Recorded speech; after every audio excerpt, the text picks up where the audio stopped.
Hey guys, welcome back to the channel. Thank you for showing up today. If you're a returning subscriber, thank you. And if you're new here, welcome. My name is Jane. Guys, in this video, I will be talking about something that I think is important. And this is my opinion, but I think that it might be helpful to people who are coming in now, who are already in the UK even, and but don't have the things that I'm going to talk about in place. This is not compulsory, this is just my opinion. I'm not saying if you don't do the things that I say in this video, you get into trouble, but I just feel like this is something I should mention for people who are not aware of this, and so you can do this if you think it's important to you. Okay, now before some people come into the UK, they search for accommodation, right? And some people are lucky enough to get even before coming into the UK, while some people only get accommodation after they've come into the UK.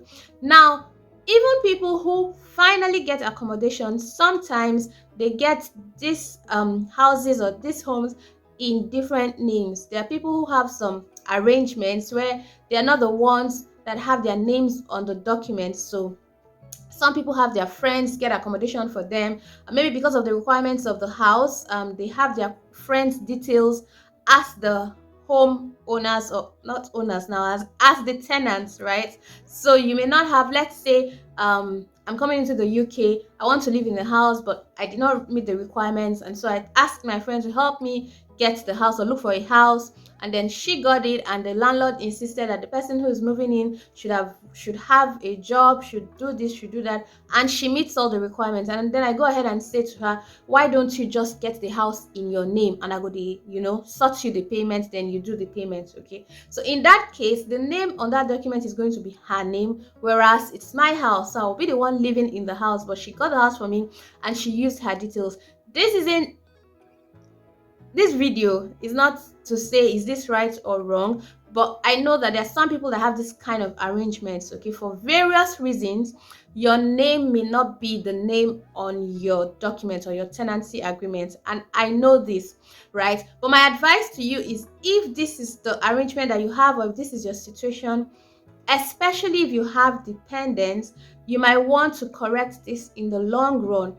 There are some applications that you may do that may want to see your proof of residence, and that is one of the things I wanted to mention in this video: having proof of residence in your name. Okay, now for some people, maybe like in shared apartments, you may not have your name on the tenancy agreement or something like that. But even if you can't get your name on your tenancy agreement for whatever reason, please ensure that you have other things that have your name. So it could be like what your bill payments, maybe your gas or electricity, your water bills, have your name on a document that ties you to a residence. Okay, so that you know that you're covered when it comes to showing proof of residence for whatever reason that comes up in the future. Okay, now the second thing that I wanted to mention is having proof of relationship.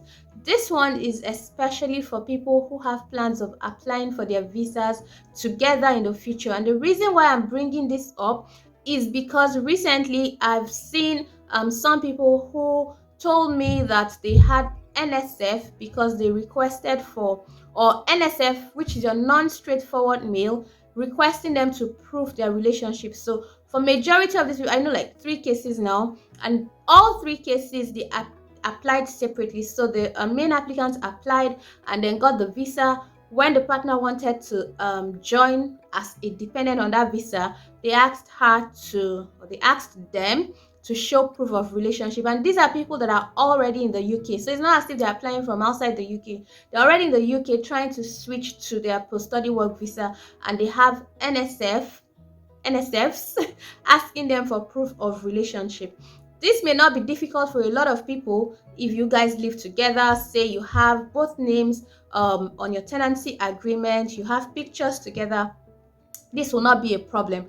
But there are some people that don't have this. Now I have a situation where their names are not the names on the on the tenancy agreement, and the other bill payments, or the other bills payment that they have, only have one person's name on each. In fact, one person's name all through the document. So the husband takes care of the bills payments, and all the things that they pay for has the husband's name, and non tying her to the resident, non tying her to her husband. They do not have a joint account, and this is another way that you can prove relationships. So let me tell you guys some of the things that you can use to do proof of relationship. If you're doing a visa application and they ask you for something that ties you to your husband, or they ask you for proof that you guys are in a relationship, you can use a joint account. Some people have joint accounts, some people are not comfortable running joint accounts, but some people do, and this is one thing that you can use to show proof of relationship. So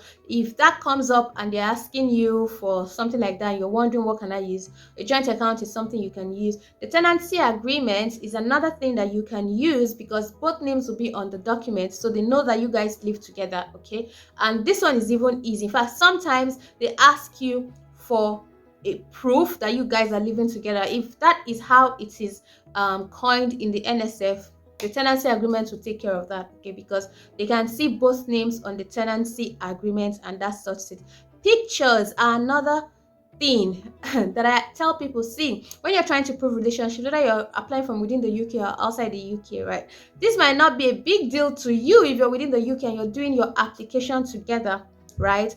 Proof of relationship will not, it might not even be an issue, might not even come up. But if you guys are applying separately, it may now become an issue or a requirement. Okay, now some people prefer to do the main applicant. When it's successful, then they can apply for the dependents or dependents, whatever the case might be. But some people do the application together. When the applications are done together, it's easier. I mean, you guys are applying as a family, so they might not start asking you all that plenty questions. But when you're applying separately, that's when I've noticed that this kind of questions come up. So I've told you what you can use to prove your relationship. You can use a joint account, you can use whatever payment you guys have with joint names, you can use pictures, you can use tenancy agreements if both names are in it. So these are some of the things. These are not all, but these are the ones that are in my mind now, and so I'm mentioning it to you. And yeah, it's nothing to be worried about really. If this is asked, you can also do like a proper cover letter and explain things. Just be careful of the kind of words that you use. Be careful of the things that you say when you're trying to prove a point, so that you don't introduce things that will also make them ask you more questions. Okay, yeah, but that should sort it. So like I mentioned in this video, I just wanted to tell you guys the importance of having a proof of residence and proof of relationship. The reason I'm talking about the proof of relationship is mainly for visa applications, and it's because of the situations that I've seen now. But the proof of residence is basically your stay in the UK. You don't know what you're going to use this proof for. You don't know the applications that you're going to do. There are some benefits that can come up, or there are some things that you want to apply for, and they ask you for proof of your residence. They ask you, okay, what is your address? Then they will now ask you what, type. It depends on the application. Some of you might be wondering, what kind of application would they ask me? Trust me, I've done some applications that they requested for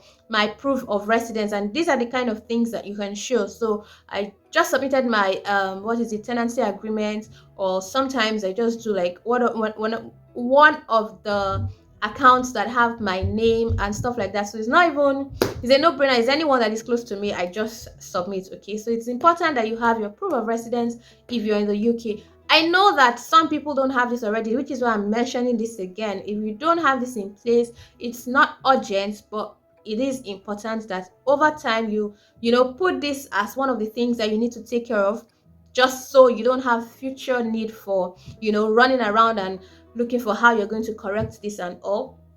If you also have plans to leave the place that you are and maybe get another place in your name, because of course maybe you have stayed in the UK for a while now, it'll be easier, that's also fine. But if the place that you are is where you plan to be long term, just try to get your name on your documents for that house. Okay, it just saves you a whole lot of trouble in the future, a whole lot of headache in the future. Okay, thank you guys. If you stayed till now, thank you for spending your time with me and watching till this part. Okay, please don't forget to join the family by clicking on the subscribe button on your screen. Give this video a thumbs up, because it means a lot when you do, and I'll see you guys in the next video. Until then, bye guys.